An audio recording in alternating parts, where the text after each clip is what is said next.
Welcome to Cupid's Logic, where love meets predictive intelligence. We decode attraction, conflict, attachment, and compatibility, so you can know if it will last before you commit. Picture this. Two people who adore each other. Same jokes, same playlist, big plans together. 5 years later, they're arguing about who pays for car repairs, who forgot to call the sitter, and whether moving for one career is even on the table. Welcome to Cupid's Logic. I am your host, Craig Pruitt, and today we are diving into a 10-minute experiment that shows whether your day-to-day choices add up to a shared future or quietly pull you apart. Quick promise. In 10 minutes, you'll run 3 small scenarios, log what people actually do, and get a clean red, yellow, green read on whether your routine habits can scale to commitment. Why this works. Feelings move, behavior stacks. So we watch actions, not speeches, because actions predict what your life will look like in a year or 3. Materials. Quick and simple. Grab a timer. Open a notes app or grab a pen. If you're with someone, frame it as an experiment. Say, let's try this curious test for 10 minutes and see what it shows. That phrasing lowers defensiveness. Run solo if needed. You can still learn a lot by imagining choices and logging how you'd act, or how you notice your partner acts in small, repeatable moments. One more rule. Log behavior, not motives. Who initiated the plan? Who followed through? Who deferred? Short labels. Initiate, follow, defer. Keep this clean. Curious. Ready? Scenario 1. Money and priorities. 3 minutes on the clock. Prompt 1, $1,200 car repair. One partner pays on their card. Do they tell the other, split it, or handle it silently? Note the behavior. Prompt 2. Weekend trip. One wants Airbnb and outings. The other wants cheap drive and camp. Who proposes trade-offs? Who covers the difference? Who shrugs and lets it ride? Prompt 3. A 2-year savings plan appears. Who sets it up? Who tracks it? Who forgets and then apologizes? Write down who initiated and who maintained. So, what signals structural risk? Silent spending, habitually covering the other person without conversation, or no one ever proposing a plan. Those are red flags. They hide until they compound. I once worked with a couple where one partner paid surprise bills for 2 years. He called it helping. Months later, she learned about debt she never knew existed. Curious scenario 2. Routines and emotional labor. 3 minutes again. Listen for small, repeatable moves. A long week.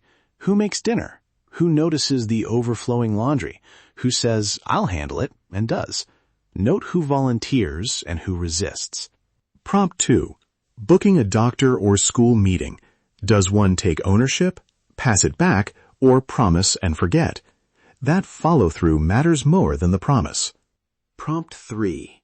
Small chores left undiscussed. Do they trigger jokes and sarcasm or quiet withdrawal?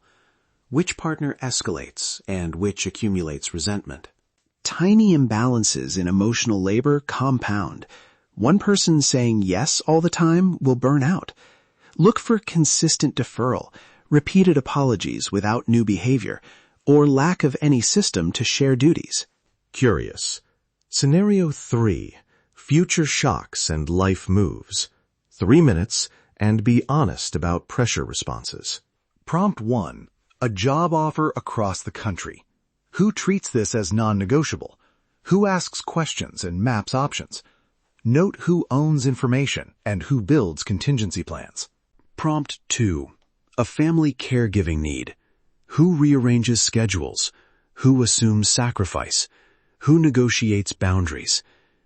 These reactions show whether life noise will be absorbed or amplified by the relationship. Prompt 3.